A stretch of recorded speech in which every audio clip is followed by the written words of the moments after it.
Quizás usted no lo sepa, y probablemente tampoco le importe, pero Shirley MacLaine, una actriz de segunda, a quien ya nadie recuerda, ha experimentado una bonanza económica escribiendo libros en los cuales explota mitos y supersticiones que, si bien no son nuevas, se han puesto de moda de un tiempo a esta parte. Entre otras cosas, ella asegura que, en una vida anterior, su alma residía en el cuerpo de una aristócrata francesa. Mucho antes de eso, ella sostiene que fue la más solicitada prostituta en el reino de los caldeos. Por su parte, Sylvester Stallone ha hecho saber que él fue un aristócrata francés, quien murió ajusticiado en la guillotina durante el terror revolucionario. Pero siglos antes, su alma se alojaba en el cuerpo de un monito en las selvas de Honduras. Así como ellos, centenares de amas de casa, ejecutivos y gente adinerada invierten considerables sumas de dinero en sesiones de hipnotismo para que ciertos y muy avispados gurúes les regresen a vidas pasadas y así enterarse de cómo y dónde se alojaba su alma inmortal.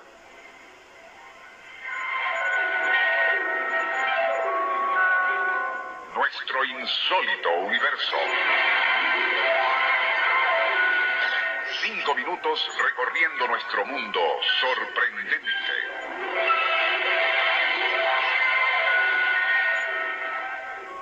La reencarnación, o metempsicosis, es, como todo el mundo sabe, una manía creencial sumamente atractiva.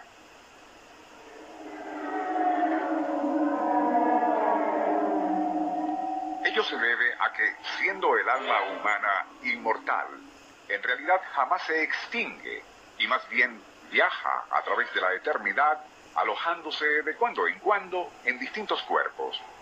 Unos que, por cierto, no siempre o necesariamente tienen que ser humanos, y esas almas errantes a veces pueden reencarnar en insectos, aves o fieras.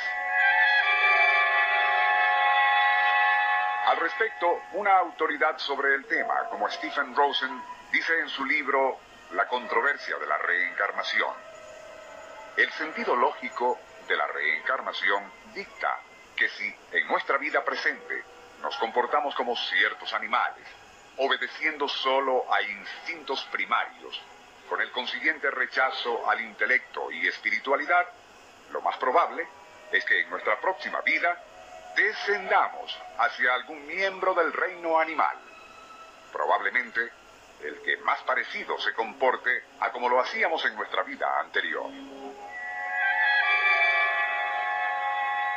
Ciertos reencarnacionistas van aún más lejos y opinan que algunas personas, quienes en otra vida habitaron en el cuerpo de animales, cuando reencarnan en seres humanos, a veces conservan cierto lejano parecido con lo que fueron en vidas anteriores. Así, casi todos hemos escuchado decir de alguien que tiene mirada de ave de presa, o posee ademanes de un felino, e incluso el rostro de ciertas personas muchas veces nos recuerda el de una ardilla, un pájaro o un oso, según el caso. Arthur Koestler, quien llegó a ver de cerca a Joseph Stalin, solía decir que le habían impresionado sus ojos amarillentos, como los de un tigre, y curiosamente algo muy parecido se comentaba acerca de la mirada del general Juan Vicente Gómez. En este punto es obligatorio preguntarse: ¿vale la pena creer en ese mito de la transmigración de las almas?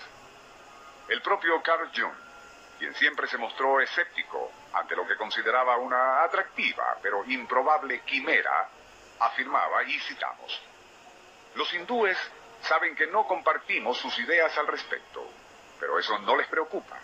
Para ellos, la certeza de una sucesión de muertes físicas y renacimientos constituye una eterna continuidad, una rueda que gira para siempre, y viene siendo en sí no solo un acto de fe, sino una verdad absoluta.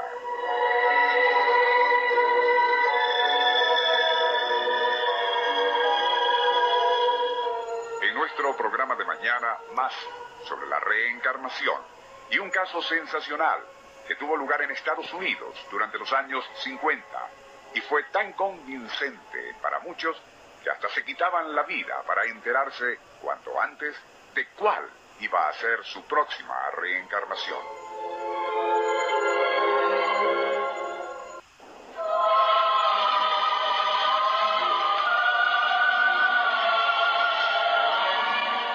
Hombres de poca fe, aquí está por fin la prueba fehaciente de que el alma humana no muere, de que la vida continúa después que el cuerpo cesa de existir.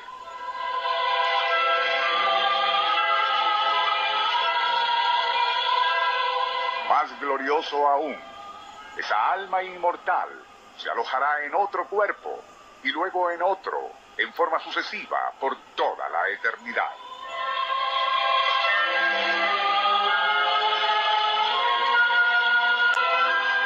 Quien así proclamaba su certeza en la realidad de la reencarnación era nada menos que el hermano Luna, un swami de origen hindú muy popular en círculos esotéricos de Estados Unidos a comienzos de los años 50.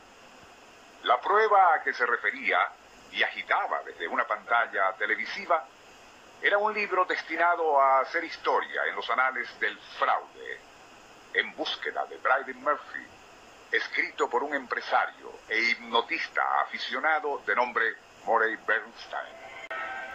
Aquel libro de Morey Bernstein, publicado en 1952, y en el cual se aseguraba que cierta joven señora de nombre Virginia Tighe, estando bajo hipnosis, habría regresado a vidas pasadas, provocó tal revuelo que desataría una verdadera epidemia de reencarnaciones en los Estados Unidos y otros países. Estaba comenzando la Guerra Fría con la consiguiente amenaza de extinción nuclear, y aquella revelación hecha por Morey Bernstein evidentemente tocó una fibra sensible en la psiquis de mucha gente. Ya no importaba tanto que una guerra atómica acabara con sus vidas, pues ahora tenían la certeza de que el alma no muere y volverían a existir en otros cuerpos.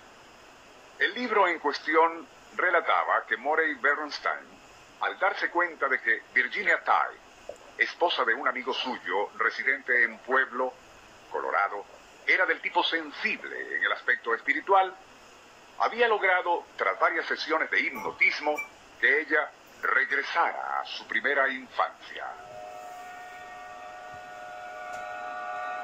Luego, pudo llevarla hasta el vientre materno y posteriormente al lejano pasado, cuando su alma habitaba en el cuerpo de otra persona, una mujer irlandesa de nombre Bryden Murphy, quien había vivido en el condado de Cork, Irlanda, desde 1799 hasta 1864.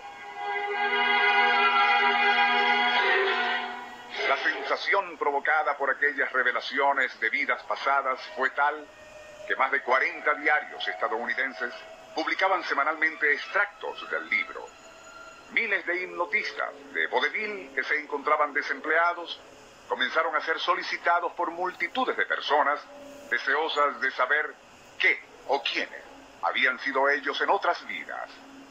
Aún personajes de prestigio científico como Robert Heinlein se atrevieron a pronosticar en televisión que antes del año 2000 el hecho de que el alma humana sobrevive después de la muerte física será demostrado con rigor científico.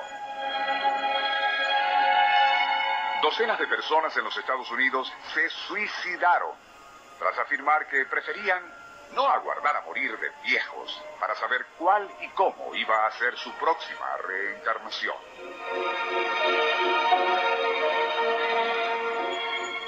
Pero, y tal como surgió aquel furor reencarnacionista, dos grupos de periodistas lo desinflaron. Reporteros del diario Chicago American y de la revista Life, tras una exhaustiva investigación que duró meses, pusieron al descubierto una aparatosa tramoya de mixtificaciones. Se demostró que aquello que Virginia Tighe había revelado al hipnotista Bernstein mientras se encontraba en trance no eran más que memorias de su niñez.